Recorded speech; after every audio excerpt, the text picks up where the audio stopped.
Young ভাইদেরকে আমি খালি কয়েকটা নসিহত করতে চাই, আপনাদের জন্য আসা। আলোচনা অনেক শুনছেন জীবনে, নামাজ রোজা হজ জাকাতের আলোচনা বহুত শুনছেন আলহামদুলিল্লাহ। তো এখনও যদি আপনারা নামাজ রোজা হজ জাকাত তাসবিহ তাহলিল জিকির আজগার কোরআন তেলাওয়াত আখলাক ঠিক করা মুরব্বীদের পরামর্শ নিয়ে চলা ওলামায়ে কেরামের সাথে থাকা এইগুলো যদি এখনও ঠিক না হয়ে থাকে, তাহলে ভাই আপনাদেরকে আমি একদিন সময় দিচ্ছি, ঠিক করেন। আপনি কয়দিন সময় দিলাম?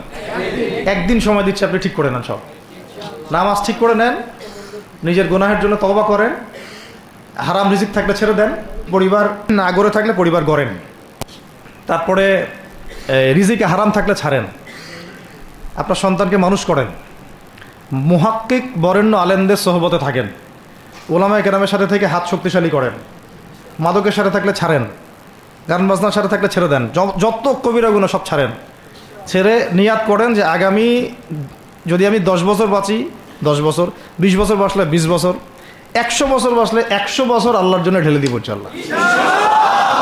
এটা আলোচনা আর আমি নতুন করে করতে যাচ্ছি না, অনেক আলোচনা এগুলো হয়েছে। আলোচনা শুরু হচ্ছে কোথা থেকে? এখন আমাদের কাজ আছে একটা। আমাদের কাজ 1 নম্বর কাজ হচ্ছে এখন পরিবর্তিত বাংলাদেশে কোনো ভারতীয় দালালকে আর জায়গা না দেওয়া, একদম সাফ কথা। বরং প্রত্যেকটা ডিপার্টমেন্টে যেখানেই তারা লুকিয়ে আছে ঘাপটি মেরে, এই প্রত্যেকটা ভারতীয় দালালকে এখান থেকে বের করতে হবে। এটা আমি একা বললে আমি পারবো না, আপনি একা বললে আপনি পারবেন না। প্রত্যেকটা এই বয়ানের জায়গা, মিনবর, খুতবা, ওয়াজ মাহফিলের প্যান্ডেল, আমাদের রাজনৈতিক দলগুলো, আমাদের ইসলামপন্থী দলগুলো যেগুলো আছে, সবার ইমারত থেকে আওয়াজটা আসতে হবে। কারণ এরা যদি আর একটা বার সুযোগ করতে পারে, না থাকবে আপনার দেহ আর না থাকবে আপনার মাথা। মানে এখনই তো আপনাকে হুমকি দিচ্ছে, যে কোনো সময় একটা একটা করে গুপ্ত হত্যা করবে এরা। তার আগে চট্টগ্রামে সাইফুল ইসলাম ভাইকে, এক ভাইকে,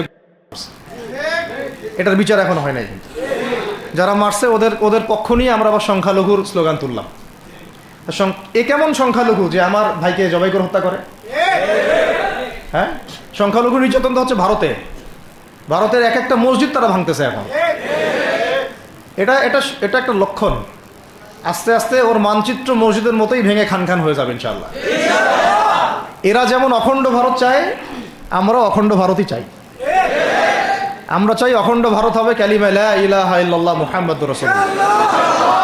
আপনারা তো মনে করেন যে ভারত আমাদেরকে ঘিরে রাখছে, তাই না? আসলে ভারতকে আমরা ঘিরে রাখছি। এই দিক থেকে আমরা, এই দিক থেকে চায়না, এখান থেকে নেপাল, এখান থেকে ভুটান, এখান থেকে মায়ানমার, এখান থেকে পাকিস্তান, আর তার চেয়ে বাপ আছে না? ওদের সাথে কেউ পারছে এই পর্যন্ত? ভাইরা নিজেদেরকে গড়ে নিচ্ছে, এখন গোছাচ্ছে। এখন কথা হচ্ছে, আমরা একটা কাপুরুষতার পরিচয় দিচ্ছি। নেপাল ওকে টাইম দেয় না, ভুটান টাইম দেয় না, মায়ানমার টাইম দেয় না, চায়না তো দেয়ই না, আর আমরা তাকে একেবারে প্রভুর আসনে বসায় রাখছি। আমরা কি দিছি? আমরা ইলিশ দেই, আমরা ট্রানজিট দেই, আমরা রেল দেই, আমরা বন্দর দেই, আমরা আর কি দেই? গ্যাস তো দেই মাশাআল্লাহ, তারপরে পণ্যগুলো তো দিচ্ছি, গার্মেন্টস দিয়ে দিচ্ছি, আমাদের প্রশাসনের মধ্যে লোকজন দিয়ে দিচ্ছি, কর্মী শ্রমিক দিয়ে দিচ্ছি। এই জন্যই তো বলি, কেন সে স্ট্যাটাস দেয় যে এই স্বাধীনতা তার স্বাধীনতা। এটাই তাহলে কারণ। তার মানে তারা আমাদের সার্বভৌমত্বটাকে স্বীকার করে না, তাই না? তারা যদি আমাদের স্বাধীনতা সার্বভৌমত্বকে স্বীকার করতোই, তাহলে তো এরকম স্ট্যাটাস দিত না, দিত কি? তো এখন কথা হচ্ছে, আমরা মাথা নত করার জাতি না। আমাদের নবী মুহাম্মদ সাল্লাল্লাহু আলাইহি ওয়াসাল্লাম মাথা উঁচু করে দাওয়াতি কাজ করছেন। মার খেলেও কখনো তিনি মাথা নিচু করেন নাই। সাহাবায়ে কেরাম রাদিয়াল্লাহু আনহুম আজমাইন মাথা উঁচু করে দাওয়াতের কাজ করছেন, কারো সামনে মাথা নত করেন নাই ইল্লাল্লাহ, আল্লাহ ছাড়া। মার খেয়েছেন, হিজরত করতে হলে হিজরত করেছেন, কখনো মানুষ গালি দিয়েছে, গালি সহ্য করেছেন, কখনো মদিনা চলে যেতে হয়েছে, দেশ ছাড়তে হয়েছে, দেশ ছাড়ছেন, আবার কখনো ইসলামী রাষ্ট্র কায়েম করতে হয়েছে, রাষ্ট্রও কায়েম করছেন। জিহাদ করার দরকার, জিহাদও করছেন, কেতালের দরকার, কেতালও করছেন, আস্তে আস্তে মক্কা বিজয় করছেন, করেন নাই? সিরাত পড়তে হবে, সিরাতের ধারাগুলো আমাদেরকে বুঝতে হবে। এখন আমরা তো তার উত্তরসূরি, আমরা তাদের উত্তরসূরি। প্রথম কথা হচ্ছে আমরা আমাদের নতজানু মনোভাবটাকে আগে ত্যাগ করতে হবে, 1 নাম্বার। আর অতীতের জীবনের যে ভুল ত্রুটিগুলো দ্রুত সংশোধন করতে হবে। মানে এখন আর আমাদের হাতে অনেক লম্বা সময় আছে এমন না বিষয়গুলো। কত কি যে দ্রুত হয়ে যাবে আপনি হয়তো ভাবতেও পারবেন না। বিশ্বটা খুব দ্রুত চেঞ্জ হচ্ছে। এই অল্প সময়ের মধ্যে আপনার ভাইরা দাঁড়ায় গেছে, অল্প সময়ের মধ্যে দেখলেন যে পরিবর্তন হয়ে যাচ্ছে। তারপরে আপনি কয়দিন পরে দেখবেন ইনশাআল্লাহ যে এই আপনার অবস্থাও পরিবর্তন হবে ইনশাআল্লাহ। তখন এরা আবার কি বলবে? যোদ্ধা। তখন ঠিকই বলবে যোদ্ধা। এখন বলতেছে বিদ্রোহী, বলতেছে। তো একটা বিষয় আগে বলে নেই, এটা বোঝার দরকার আছে যে দেখেন যে অবস্থা চলতেছে সেখানে কিন্তু আমাদের তাবলিগের মেহনতটা মূল না, সেখানে আমাদের মেহনতটা মূল, তাই না বিষয়টা? ওখানে তো সবাই ওখানে বোম পড়তেছে, ওখানে কি সবাই তাবলিগের মেহনত করবে?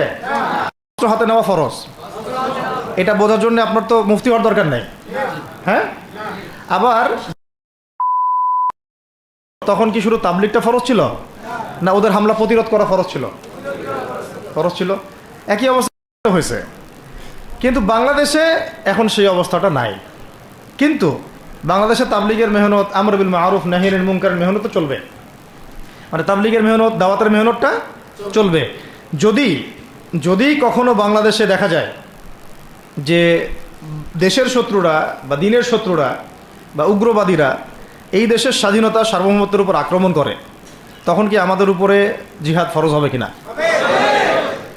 এখন যদি তাই হয়, এখন আপনাদের কি মনে হয় এটার সম্ভাবনা আছে না নাই? এটুকু ইন্টেলেকচুয়াল অবস্থা তো আপনাদের আছে, এটার সম্ভাবনাও হতে পারে, আজ হোক কাল হোক, হতেই পারে। তখন আমার প্রিপারেশনটা কী হবে সেটা আমাকে এখন জানতে হবে। আমার প্রিপারেশনটা কী হওয়া উচিত? প্রথম প্রিপারেশন হওয়া উচিত আগের সমস্ত জিন্দগিতে যা করছি নিজেকে আল্লাহর দিকে ফিরাই নিয়ে আসা। এটা প্রথম কাজ। যে আল্লাহর দিকে ফিরে আসা নেই, তার সাথে না জিহাদের সম্পর্ক আছে না কিতালের কোনো সম্পর্ক আছে, সে তো আল্লাহর পথেই নাই। তো প্রিয় যুবক ভাইরা, আগে প্রথম কথা হচ্ছে আগে আপনি আল্লাহর দিকে ফিরে আসেন, 1 নাম্বার। দ্বিতীয় কথা হচ্ছে এরপরে আমাদের প্রয়োজন শারীরিক প্রস্তুতি। শারীরিক প্রস্তুতি যেমনটা বললাম যে কোনো অবস্থাতেই আলেম ওলামাদেরকে, দায়ীদেরকে, মুফতিদেরকে, মুহাদ্দিসদেরকে, মাদ্রাসার শিক্ষকদেরকে, খতিবদেরকে ভিতরে ঢুকতে দেওয়া যাবে না। কারণ আপনাদেরকে যদি ভিতরে নিয়ে যাওয়ার স্কোপ পায় তারা নতুন করে আবারও কেউ, তাহলে আর সুস্থ রাখবে না, তো ফিজিক্যালি আপনি ঠিক থাকতে পারবেন না। অতএব একটা সামাজিক প্রতিরোধ গড়ে তুলতে হবে সবসময়। মানে একটা এলাকার মধ্যে একজন আলেম আছেন, সেই আলেমকে এলাকা থেকে নিতে পারবে না, তাকে নেওয়ার আগে 100 জনের উপর গুলি চালাইতে হবে, এমন একটা মুভমেন্ট থাকতে হবে। প্রতিবাদ না করলে আপনি বান্দরবনে যান, বান্দরবনের পাহাড়ি এলাকায় গিয়ে কোন একটা পাহাড়ি লোককে উঠাই নিয়ে আসেন, দেখি কত বড় সাহস আছে আপনার। আর্মি পর্যন্ত পারে না। কে পারে না? সেনাবাহিনী পারে না। পারে? পাহাড়িরা ওখানে ঐক্যবদ্ধ হয়ে যায়, ওদের মহিলারা ঝাড়ু নিয়ে সামনে চলে আসে। এই আমাদের বান্দরবনের কথা বলতেছে। ওখানে যে কুকিচিং একটা ফ্রন্ট গঠন করছে সশস্ত্র বিদ্রোহীরা, ওই অংশটুকুকে নিয়ে একটা মাস্টার প্ল্যান আছে ওদের। ওই অংশটুকুতে তারা একটা খ্রিস্টান রাজ্য বা আলাদা একটা পাহাড়িদেরকে নিয়ে একটা রাষ্ট্র প্রতিষ্ঠা করতে চায়। এটা ওদের স্বপ্ন আর কি। এই উদ্দেশ্যে তারা হাঁটতেছে এবং তারা অস্ট্রেল ভাষায় কথা বলে। ওখানে তারা পতাকা বানাইছে, মানচিত্র বানাইছে, এমনকি লাস্ট টাইম আমরা ওখানে গিয়ে শুনলাম যে মুদ্রাও নাকি বানাচ্ছে। মুদ্রা হাসতেছেন? বিষয়টা কত ডিপ। আমাদের রাষ্ট্রে যে কত সমস্যা, আর জানি না যারা দায়িত্বে আছে তারা কি করতেছে, আসলে কোন দিকটা সামাল দিচ্ছে। অর্থনৈতিক দিকটা দেখবে, না এই পাহাড়ি এলাকার সমস্যাগুলো মেটাবে, নাকি আমাদের মুসলিম উম্মার অভ্যন্তরীণ সমস্যাটা মেটাবে, না শহীদ ভাইদের খবর নিবে, না পঙ্গু ভাইরা যারা পড়ে আছে হাসপাতালে তাদের খবর নিবে? সিনেমা দেখতে বসে গেছে। কোন আক্কেলে সিনেমা দেখেন আপনি? আপনার সিনেমা দেখার সময় কোথায়? আপনার সিনেমা দেখার সময় কোথায়? এই যে যতগুলো ভাই শহীদ হয়েছে তাদের পরিবারের খোঁজখবর নেওয়া লাগবে না? এবং যতগুলো ভাই এখন হাসপাতালে কাতরাচ্ছে তাদের সঙ্গে হাজার হাজার ছাত্র ভাই, তাদের চিকিৎসা করানো লাগবে না? যত মানুষকে গুম করা হয়েছে ওদেরকে মুক্ত করা লাগবে না? তারাও তো জানে এটা অন্যায়, এবং যারা করে তারাও বলে এটা অন্যায়। জানেন, যারা করে তারাও বলে এটা অন্যায়। এবং আমাকেও বলেছিল যে, আমি জিজ্ঞাসা করেছিলাম যে আমাকে যদি মানে প্রকাশ্য কোর্টে চালান করে দেওয়া হয় এবং জাতির সামনে বলা হয় যে আমাকে গুম করা হয়েছে, এবং এরপর যদি বলা হয় যে আমাকে গুম করার পরে কোনো রকমের নেগেটিভ কিছু পাওয়া যায় নাই, তাই আমরা ছেড়ে দিয়েছি, এই কথাটা কি বলা যাবে কি যাবে না? তারা বলছে যে না, এটা বলা যাবে না, কারণ এই কাজটা তো মানবতা বিরোধী অপরাধ, এটা করলে তো বললে তো সবাই আবার বুঝে ফেলবে। তো এই হলো অবস্থা। ওখানে আমরা বুঝেছি যে বাংলাদেশের প্রশাসনে দুইটা ভাগ আছে। একটা ভাগ হচ্ছে মারাত্মক রকমের ইসলাম প্রিয় এবং দেশপ্রেমিক, মাশাআল্লাহ, আমরা তাদেরকে স্যালুট জানাই, মাশাআল্লাহ। কিন্তু আপনারা ভুল জায়গায় শ্রম দিচ্ছেন, আপনারা ভুল জায়গায় মেধা, শ্রম এবং আপনাদের জীবন নষ্ট করতেছেন। আপনাদের থাকা দরকার ছিল ওলামায়ে কেরামদের সাথে, তাহলে আপনাদেরকে টক্কর দিয়ে কেউ সামনে যেতে পারতো না। আপনারা খালিদ বিন ওয়ালিদ হতে পারতেন আমাদের, আপনারা কিন্তু ওমর ইবনুল খাত্তাব হতে পারতেন। ওইখানে ঢুকে আপনারা শুধুমাত্র দুনিয়ার স্বার্থে সব নষ্ট করতেছেন। আমাদেরকে বলা হচ্ছে হুজুর বদদোয়া করিয়েন না, হুজুর ছেড়ে দিচ্ছেন, আমাদেরকে বদদোয়া দিয়েন না আবার বের হয়ে। আমাদের চাকরি এটা, ডিউটি এটা। এক ভাই আমাকে কোরআন এনে দিয়েছিল, নির্জনতা তো, ওখানে নির্জনতার সঙ্গী হচ্ছে কোরআন, কোরআন এবং নামাজ। তো এক ভাই দেখেছে আমি একটু নির্জন, মন খারাপ বসে আছে, একটা কোরআন নিয়ে এসে দিয়েছে, যে হুজুর কোরআন পড়েন আপনি, মন ভালো হবে। আর একজন এসে কোরআন নিয়ে চলে গেছে। কোরআন পড়ে ওখানে যদি আপনি আবার উল্টাপাল্টা কিছু করেন, ওদের নিয়ম নাই কোরআন দেওয়ার, কোরআন দেওয়ার কি নাই, নিয়ম নাই। তো এই হলো অবস্থা। কথা হচ্ছে যে এই ভাইদেরকে মুক্ত করাও তো তাদের কাজ ছিল। যে ওলামায়ে কেরামদের একজনের উপরে 3টা 4টা 5টা 10টা করে মামলা এখনো ঝুলতেছে, তাদেরকে মুক্ত করা উচিত ছিল না? আর এই পুরো জুলুমের পিছনে যত জালেম ইনভলভ ছিল, তাদেরকে আইডেন্টিফাই করে ভিতরে ঢুকানো উচিত ছিল না? হয়েছে সব কিছু? তো এই জিনিসগুলোর মধ্যে অনেক গ্যাপস আছে। এগুলো যদি এভাবে চলতে থাকে, তাহলে আগামীতে আমরা যারা ইসলামিক রাজনীতি করব বলে চিন্তা করতেছি বা ইসলামকে রাষ্ট্র ক্ষমতায় নিতে চাই, আমরাও কিন্তু বেগ পাবো, আর ভালো রকমের বেগ পাইতে হবে। আর বিগত সময় আমরা অনেক ভুল করছি, যেমন মন খারাপ করেন না এগুলো, আমরা ভুল করছি এই যে আমরা সেকুলারদেরকে অনেক বিশ্বাস করে ফেলছি, ওদের সাথে জোট করতে গেছি, ঠিক আছে, ওদেরকে আমরা ভাই বোন করার চেষ্টা করছি। আসলে এদের সাথে আর কাফেরদের সাথে কোনো পার্থক্য নেই। সেকুলারিজমে যারা আছে আর কুফার যারা, এদের মধ্যে কোনো পার্থক্য নেই। ওই কালিমা পড়া না পড়ার পার্থক্য, তো বাকি আপনার পিঠে ছুরি এরাও মারবে ওরাও মারবে। আর আমি ছোট মানুষ, ছোট জায়গা থেকে বলতে চাই যে আমাদের যে ওলামায়ে কেরামগণ মাঠে আছেন, যে রাজনৈতিক দলগুলো আপনারা মাঠে আছেন, এবার আপনারা কোনো রুটির টুকরার জন্য লড়বেন না, এবার পুরা রুটি নিয়ে লড়বেন। প্রত্যেক আসনে প্রার্থী দিবেন আপনারা, যেহেতু এর বাইরে সিস্টেম, এখন অন্য সিস্টেমে যাওয়ার সুযোগ হচ্ছে না, তাহলে পুরা রুটিটার জন্য লড়তে হবে আপনাদের। আমাদের টার্গেট হচ্ছে এখন একটা ইসলামপন্থী সরকারকে রাষ্ট্র ক্ষমতায় নিয়ে যাওয়া, এটা আমাদের একটা প্রধান টার্গেট। এখন আমাদের এজেন্ডা স্পষ্ট, কোনো গোপন এজেন্ডা নাই। আমাদের কি নাই? কোনো গোপন এজেন্ডা নাই। আমরা চাই বাংলাদেশে এখন একটা ইসলামপন্থী রাষ্ট্র ব্যবস্থা গড়ে উঠুক, ইসলামপন্থী সরকার শাসন ক্ষমতায় আসুক। এটার জন্য আপনাদের সবার ভূমিকা আছে না?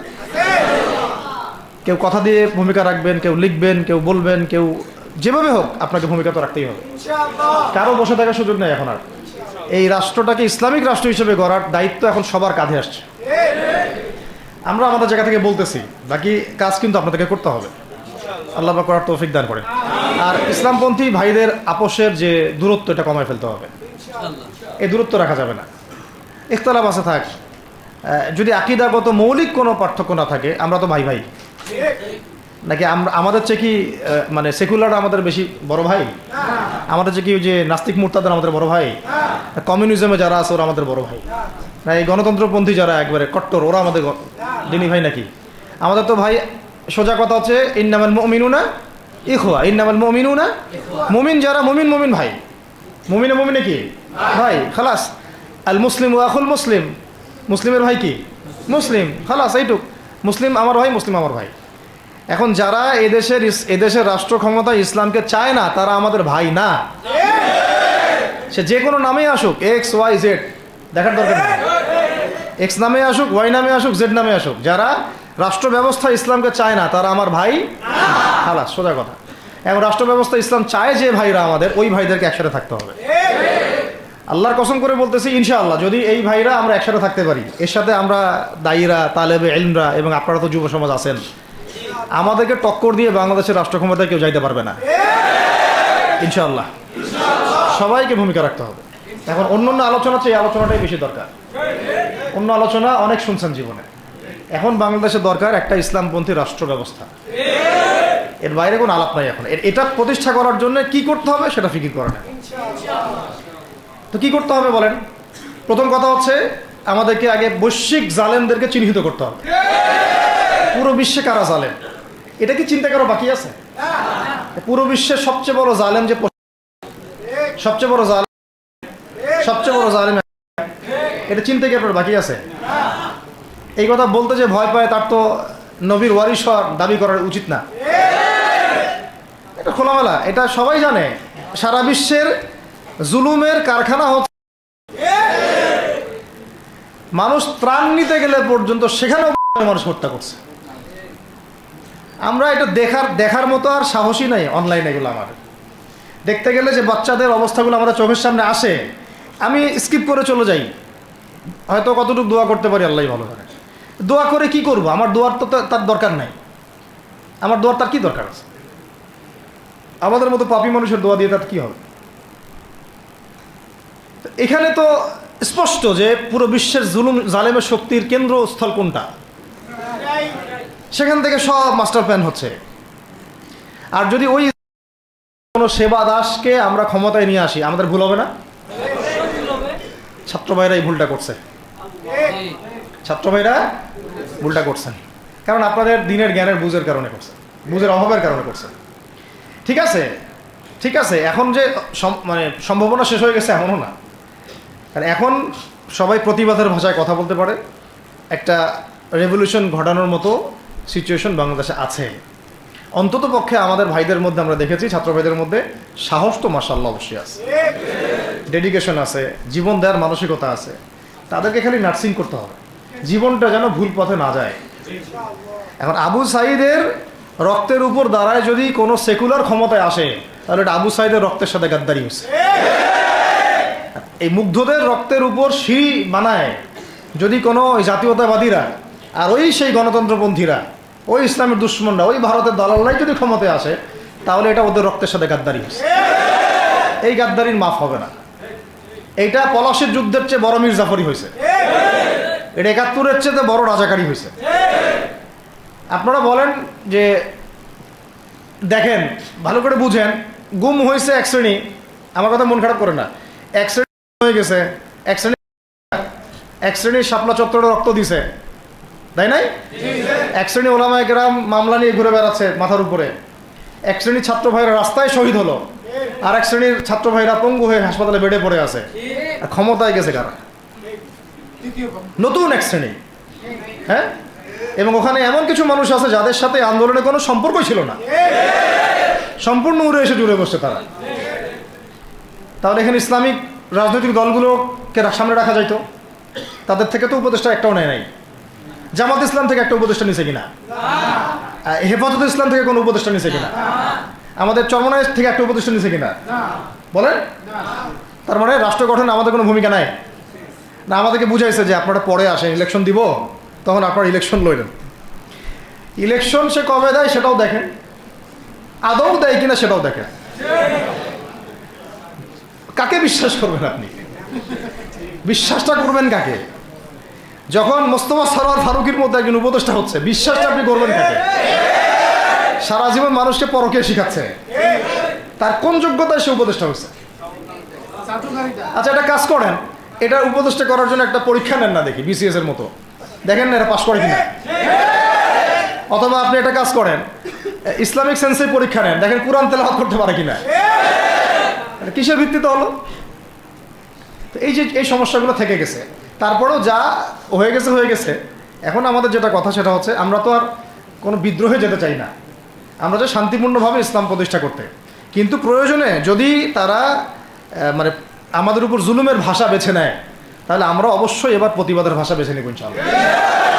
এই জন্য সবার আগে জরুরি হচ্ছে যুবকদেরকে এক কাতারে থাকা, ইসলামপন্থী ভাইদের সাথে থাকা, ইসলামী সংগঠনের সাথে থাকা, এবং নাম XYZ যেটাই হোক না কেন, নাম XYZ হতে পারে, আপোষে ভাই ভাই হয়ে থাকা।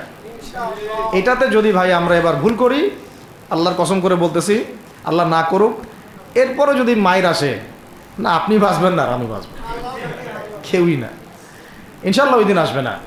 আর আমরা যদি ইনশাআল্লাহ আজ্জা ওয়া জাল যদি আমরা এটাকে মদিনা রাষ্ট্র বানাতে পারি, এই বাংলাদেশকে যদি আমরা একটা মদিনা রাষ্ট্র বানাতে পারি, ইনশাআল্লাহ কালকে গাজওয়াতুল হিন্দ হবে ইনশাআল্লাহ। ওটার জন্য রেডি আমরা ইনশাআল্লাহ। পাকিস্তানের কাছে কিছুই নাই, আছে খালি 10টা 12টা পারমাণবিক মনে অস্ত্র, তাতেই ভয়ে কাঁপতে থাকে। চায়না খালি একটু ভয় দেখায় যে আগাইলে কিন্তু সিকিম নিয়ে নিব, আগাইলে কিন্তু চিকেন নেক গিলে ফেলবো। চায়নার ওই ছোট ছোট যোদ্ধাদের কাছে যে মাইটটা খায়, আর আমাদের এখানে দেখা যায় যে সীমান্তর মধ্যে একটা একটা কৃষকও যদি সীমান্ত থেকে দূরেও হাল চাষ করে, ওকে গুলি করে মেরে ফেলায়। ফেলা নেই, ফেলানির কথা ভুলে গেছেন আপনারা? আমাদের বন্যা, এরকম কতগুলো মানুষকে সীমান্ত হত্যা করে মারা হয়েছে। আজকে গুগলে গিয়ে সার্চ করে দেখেন কতগুলো মানুষকে বিগত 15 বছরে সীমান্ত হত্যা করা হয়েছে। তো এখানে আমাদের স্বাধীনতার প্রশ্ন আসে না, এখানে গণতন্ত্রের কথা আসে না, সার্বভৌমত্বের কথা আসে না, না, বরং তারা ক্ষমতার জন্যে ওদের কাছে ইমান বিক্রি করে দিয়েছে। ক্ষমতার জন্যে এই উগ্রদের কাছে, মানে উগ্র হিন্দুত্ববাদীদের কাছে ওরা তাদের ইমান, ওদের আমল, ওদের তাকওয়া, ওদের দিন সব বিক্রি করে দিচ্ছে। এই জন্য আমি আগে বলেছি একটা লেকচারে যে আমরা যদি বিরিয়ানি খেতে চাই, আপনি যদি বিরিয়ানি খেতে চান, একটা পাত্র নেবেন কি না? আচ্ছা, পাত্রটা যদি ময়লা থাকে খাবেন? পাত্রে অনেক ময়লা আছে, আপনি কি ওইখানেই বিরিয়ানি ঢালবেন? তাহলে খাওয়া শুরু করবেন? সবার আগে আপনি কি করেন? এটাকে ধোন, পরিষ্কার করেন, তাই না? বাংলাদেশকে যদি আপনি ইসলামী রাষ্ট্র হিসেবে করতে চান, আগে এই দেশের মধ্যে যে পয়জনগুলো আছে এগুলোকে দূর করতে হবে, সমস্ত পয়জনকে ধুয়ে সাফ করতে হবে। তারপরে যে খেলাফা বা শরিয়া বা ইমারা যেটাই আসুক, ইমারা এক জিনিস, খেলাফা আর এক জিনিস। আমি এক কথায় বোঝাচ্ছি ইসলামী রাষ্ট্র ব্যবস্থা, ইসলামী রাষ্ট্র ব্যবস্থা। যদি ইসলামী রাষ্ট্র ব্যবস্থা তারপরে আসে, জমিন সাফ করার পরে, তখন সেটা সাস্টেইন করবে ইনশাআল্লাহ। আর যদি ময়লার মধ্যেই ইসলামী রাষ্ট্র কায়েম করতে চান, তখন হবে উদাহরণটা এরকম যে আপনি এই নোংরা ড্রেনের মধ্যে নেমে গায়ে সাবান মাখা শুরু করছে না, হাততে কোনো লাভ হবে না, বরং ওই নোংরাই আপনাকে খেয়ে ফেলবে। ঠিক আছে? ডেমোক্রেটিক সিস্টেমের মধ্য দিয়ে যদি আমাদের ভাইরা ক্ষমতা যেতে পারে, যাক না, সমস্যার কিছু নাই। এটা কতটুকু জায়েজ না জায়েজ, হালাল হারাম সুন্নত, এইদিকে আমি যাচ্ছি না। এবং এটা নিশ্চিত তারাও জানে এটা সুন্নাত না, তারাও জানে এটা কি না, সুন্নাত পদ্ধতি না। কারণ রাসূলুল্লাহ সাল্লাল্লাহু আলাইহি ওয়াসাল্লাম দাওয়াতের মধ্য দিয়ে এবং সশস্ত্র যুদ্ধের মধ্য দিয়ে মানে মক্কা বিজয় করেছেন। দাওয়াতের মধ্য দিয়ে তিনি মদিনা রাষ্ট্র কায়েম করেছেন। তারপরে মদিনা রাষ্ট্রকে বেস করে আস্তে আস্তে আরও রাষ্ট্রকে এক্সপ্যান্ড করেছেন। বদর, উহুদ, খন্দক, খায়বার এগুলো হয়েছে, আস্তে আস্তে মক্কা বিজয় হয়েছে। মূল ছিল আগে মদিনা রাষ্ট্রটা কায়েম করা। তো আমরা যে কোনোভাবেই হোক মদিনা রাষ্ট্রটা আমাদের কায়েম করতে হবে আগে, তারপরে ইনশাআল্লাহ তাআলা দেখবেন, হ্যাঁ, ওই অখণ্ড ভারত আমরাও কায়েম করবো ইনশাআল্লাহ। সংখ্যা দিয়ে কিচ্ছু না, ওদের সংখ্যাকে আমরা ভয় পাই? ওদের সংখ্যাকে ভয় পাওয়ার কিচ্ছু নাই, সংখ্যাকে ভয় পাওয়ার কিচ্ছু নাই। কারণ এই যে কোরআন, আমার সামনে যে কোরআনটা আছে, এটা দেখে একটু খারাপ লাগলো। কোরআনের যে অবস্থা, এটা খুব মনের কষ্ট দিল আর কি। কোরআনটা হবে চকচকা, এটা দেখে বোঝা যাচ্ছে এটা অনেকদিন কেউ পড়েই নাই। আপনাদের বাসার যদি কোরআনের এই হালত হয়, তাহলে আমাদের দ্বারা দিন কায়েম হবে না। আপনার কোরআনের হালত হবে এমন যে কোরআনে এক বিন্দু পরিমাণ কোনো ময়লা নাই, প্রত্যেক দিন আপনার হাতের স্পর্শেই ময়লা দূর হয়, তখন এই কোরআন আপনার পক্ষে কথা বলবেন ইনশাআল্লাহ। তো ভাই, কোরআনের কাছে চলে আসেন, আর দেরি করেন না, সময় নাই। আল্লাহ পাক সবাইকে কবুল করেন, আমিন। এই মসজিদগুলোকে কাজে লাগান, এখানে তালিমি বৈঠক চালু করেন প্রত্যেক সপ্তাহে। আমি যদি প্রত্যেক মাসে রংপুরে আসি, প্রত্যেক মাসে সময় দেবো ইনশাআল্লাহ। আপনারা এখানে ইমাম ঠিক করেন, খতিব ঠিক করেন এবং ওই যে টিচার ঠিক করেন, করে আপনারা কোরআন শিক্ষার ব্যাচ চালু করেন, কোরআনের তাফসীরের ক্লাস চালু করেন, তারপরে তুলনামূলক আরবি ভাষা শিখেন। মানে এগুলো শিখে নেন তাড়াতাড়ি, সময় নাই এগুলো, আমাদের হাতে সময় কম। এগুলো আজকে থেকে 10 বছর আগেই শেখা উচিত ছিল, তাই না? কিন্তু আমাদের এই সেকুলার শিক্ষা ব্যবস্থা আপনার জীবন থেকে 20 বছর কেড়ে নিছে। 20 বছর পড়াশোনা করার পরে আমি চ্যালেঞ্জ করতেছি, এই যে লাখ লাখ টিচারকেও যদি আপনি কোরআন তেলাওয়াত ধরেন, সহি বলতে পারে না, অথচ তারা জাতির শিক্ষক হয়ে বসে আছে। তো সেকুলার শিক্ষা ব্যবস্থাটা আমাদের জীবন থেকে পুরা ইসলামের হকটাকে নষ্ট করে ফেলছে। আপনার অধিকার ছিল যে আপনি একজন স্কুলের স্টুডেন্ট, আপনি কোরআন পড়তে পারবেন। আপনি একজন কলেজের স্টুডেন্ট, আপনি কোরআনের তাফসীর করতে পারবেন। আপনি একজন ইউনিভার্সিটি পাস করেছেন, আপনি হাদিসও পড়তে পারবেন, এবারও তো দিতে পারবেন, এরাবও দিতে পারবেন। এটা আপনার হক ছিল, কিন্তু এই হকটা নষ্ট করছে কারা? এই সেকুলার শিক্ষা ব্যবস্থা নষ্ট করে ফেলছে। এখন তো কিছু করার নাই। তো এটাতে আমাদের দোষ কি? আমাদের দোষ হচ্ছে আমরাই তো তাদেরকে ভোট টোট দিয়ে উপরে উঠেছিলাম।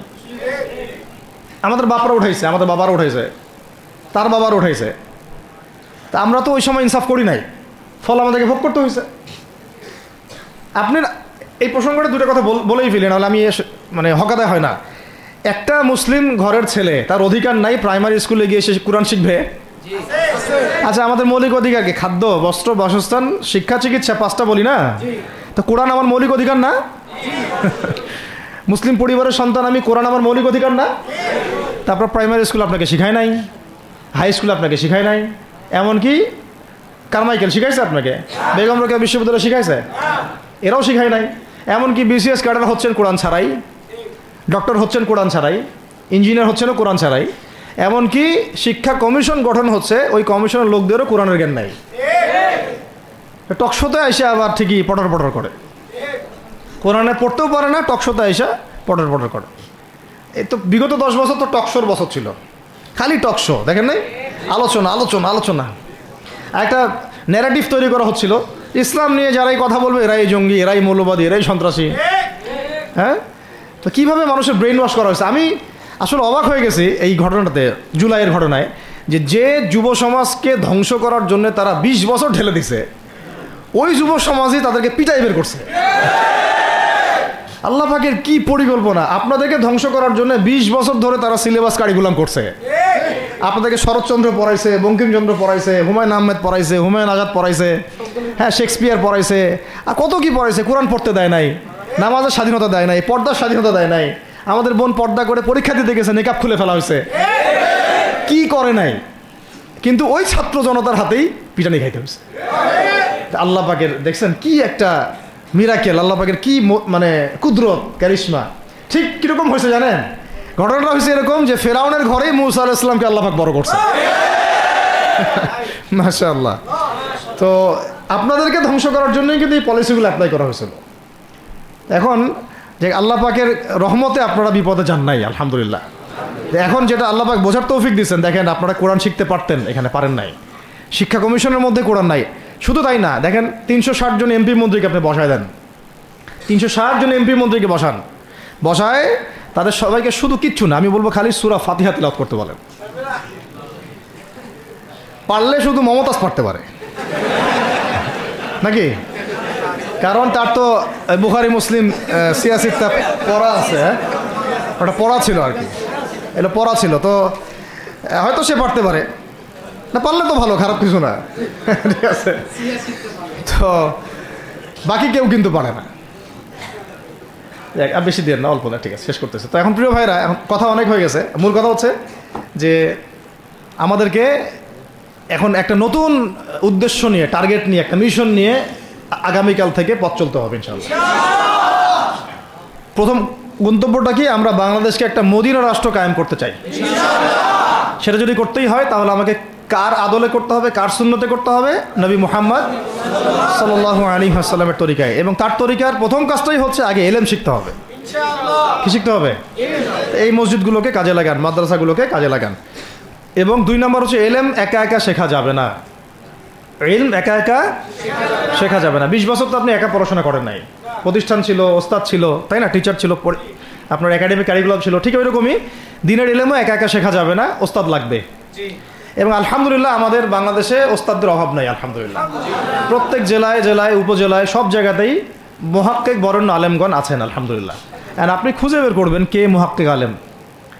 আমি কিছু মানে তাদের বৈশিষ্ট্য বলতে পারি যে তারা নিজেকে জাহির করেন না, বিনয়ী হন, অহংকারী হন না, তারা এত বেশি আইওয়াশ শোডাউন এত পছন্দ করেন না, নিজেকে আড়াল করার চেষ্টা করেন, হক কথা বলতে তারা ভয় করেন না। এবং তারা অনেক গভীর জ্ঞানের অধিকারী হওয়া সত্ত্বেও অনেক বেশি বিনয়ী হন আর কি। এগুলো দেখে আপনি চিনবেন, ঠিক আছে? আমাদের সালাফরা তো বলতেন যে মুহাক্কিক মানুষকে পাবেন 2 জায়গায়, এক হচ্ছে মাটির তলে, আর একটা হচ্ছে জেলখানায়, ঠিক আছে? তো যাই হোক, এখন অনেক বরেণ্য উলামায়ে কেরাম আমাদের সমাজে আছেন, তাদের যে কারোর সাথে অন্তত একজনের সাথে নিসবত রাখেন, অন্তত একজনের সাথে নিসবত রাখেন, ঠিক আছে? তো এটা আমাদের সৌভাগ্য আলহামদুলিল্লাহ যে বাংলাদেশে বহু মাদ্রাসা, বহু কওমি মাদ্রাসা, আলিয়া মাদ্রাসা, অনেক ধরনের মাদ্রাসা আছে। কিছু সংকীর্ণতা বা কিছু সমস্যা আমাদের মধ্যে থাকতে পারে, এটা যে কোনো জায়গায় থাকতে পারে, কিন্তু আলহামদুলিল্লাহ এই খেদমতটুকু আছে বলেই এখন পর্যন্ত দিন ইসলামকে তারা মিটাইতে পারে নাই, আলহামদুলিল্লাহ। তো এলেম শিখবো 1 নাম্বার। 2 নাম্বার হচ্ছে এলেম মুহাক্কিক কোন আলেমের সোহবতে শিখবো, একা একা শিখবো না। 3 নাম্বার হচ্ছে যা শিখবো আমলে নিয়ে আসতে হবে। কি বললাম? যা শিখবো আমলে নিয়ে চলে আসতে হবে, ফেলে রাখা যাবে না। আল্লাহ আমাকে তৌফিক দেন, আপনাদের সবাইকে তৌফিক দান করেন। 4 নাম্বার সময় কাজে লাগাইতে হবে, সময় কাজে লাগাইতে হবে। কোনো অবস্থাতেই আর হেলায় ফেলায় সময় নষ্ট করবো না, আমিও করবো না ইনশাল্লাহ, আপনারাও করবেন না ইনশাল্লাহ। 5 নাম্বার হচ্ছে নিজের প্রতিভাকে খুঁজে বের করবেন। সবাইকে আল্লাহ কিছু না কিছু প্রতিভা দিয়েছেন, প্রতিভা খুঁজে বের করে ইসলামের জন্য কাজে লাগাবেন। 6 নাম্বার হচ্ছে যাদের রিজিক হালাল তাদের তো আলহামদুলিল্লাহ কোনো সমস্যা নেই, যাদের হারাম রিজিক আজকে ছাড়তে হবে। কোনো সুদের সাথে সম্পৃক্ত থাকা যাবে না, কোনো ঘুষ, কোনো দুর্নীতি, কোনো মাপে কম দেওয়া, কোনো হারামে আমি খাবো না, আমি কোনো হারামের কাছে যাব না। আর উত্তরবঙ্গের বড় বড় ফেতনাগুলোর মধ্যে এই সুদী এনজিওদের ফেতনাও আছে, কাদিয়ানিদের ফেতনাও আছে, তাই না? তারপরে আপনার এই যে ইসাই মুসলিমদের একটা ফেতনা আছে না, একটা ফেতনা আছে। তারপরে এই আপনার বিড়ি ফ্যাক্টরি, তামাক ফ্যাক্টরি, এগুলো ফেতনা আছে হারাম খাওয়ার। আবার নতুন করে ইসকনের ফেতনাও উত্তরবঙ্গে দেখা যাচ্ছে। তো এই ফেতনাগুলোকে চিহ্নিত করে আপনাকে বেঁচে থাকতে হবে এবং রিজিকটাকে হালাল করে ফেলতে হবে, ঠিক আছে? এর পাশাপাশি হচ্ছে 6 নম্বর বলবো যে পরিবারগুলো গড়ে তুলতে হবে। প্রত্যেকটা পরিবার হবে একটা দুর্গ, মানে আমার পরিবার হচ্ছে আমার একটা ইসলামিক রাষ্ট্রের মতো। এই পরিবারের মধ্যে অনইসলামিক কোনো কাজ চলে না। পরিবারের মালিক কি? আমি না? এখানে কি রাষ্ট্র আমাকে হস্তক্ষেপ করতে পারবে? তা আমার পরিবার আমার কন্ট্রোলে চলবে, একদম ইসলামিক অনুশাসন অনুযায়ী চলবে, ডানে বামে নড়তে পারবে না। এভাবে আপনাকে শক্ত থাকতে হবে। 7 নম্বর হচ্ছে এখন থেকে তাবলিগের কাজ সবাইকে করতে হবে। কতটুকু করবেন? যতটুকু আপনি জানেন, যতটুকু আপনি জানেন। যেটা জানেন না ওইটা নিয়ে কথা বলার দরকার নাই। আর সমাজে কিছু ইখতলাফি মাসালাগুলো আছে যেগুলোকে নিয়ে কিছু মানে মোটা বুদ্ধির মানুষেরা আর কি মসজিদগুলো ভাগ করে ফেলে, ঠিক আছে? এই পাল্লায় পড়া যাবে না। ইখতলাফি মাসালাগুলো সাহাবীদের যুগ থেকেই ছিল, এগুলো নিয়ে মতবিরোধের সুযোগ নাই। এটা তার কাছে এই মাসালাটা অথেন্টিক মনে হয়, সে আমল করতেছে, করুক। আমার কাছে এই ফিকহের আলোকে এটা বেশি অথেন্টিক মনে হয়, আমি এটা আমল করতেছি। এগুলো নিয়ে কোনো রকমের আর দ্বন্দ্বে যাবেন না। বরং আমরা এখন ঐক্যবদ্ধ হব কিসের ভিত্তিতে? আমরা ঐক্যবদ্ধ হব আকীদা, আমল এবং মানহাজের ভিত্তিতে। আমাদের আকীদা আহলুস সুন্নাহ ওয়াল জামাআর আকীদা থাকবে, আমল থাকবে সাহাবীওয়ালা আমল, এবং মানহাজ থাকবে আমরা সালাফদের আদলে বাংলাদেশে দিন কায়েম করতে চাই, বাস খালাস। আর যারা দিন কায়েমের কথা বলবে না ওদের সাথে আমার ঐক্য হবে না। কি হবে? দিন কায়েমের কোনো ফিকির নাই, তার সাথে আমার ঐক্য হবে কিভাবে? তার ফিকির আছে শুধু মসজিদ নিয়ে আর অন্য কিছু নিয়ে, তার দল নিয়ে বা তার মানে আরও তো আছে অনেক কিছু আর কি, এইগুলো নিয়ে। তো ওইগুলো বাদ দিলাম। এই আমর বিল মারুফের কাজ সবাইকে করতে হবে এবং একই সাথে সবাইকে এখন থেকে প্রতিবাদী হতে হবে, অন্যায়ে নিষেধ করতে হবে। এলাকায় অন্যায় হতে দিবেন না আপনারা। এলাকার মধ্যে জুয়া খেলবে কেন? আপনারা প্রতিবাদী হবেন। এখানে গাঁজা খাবে কেন? আপনি প্রতিবাদী হবেন। মাদকের আখড়া হবে কেন? আপনারা প্রতিবাদ করবেন। এখন তো আপনি পুলিশ প্রশাসনের অপেক্ষায় বসে থাকার সময় নাই তো এখন আপনার।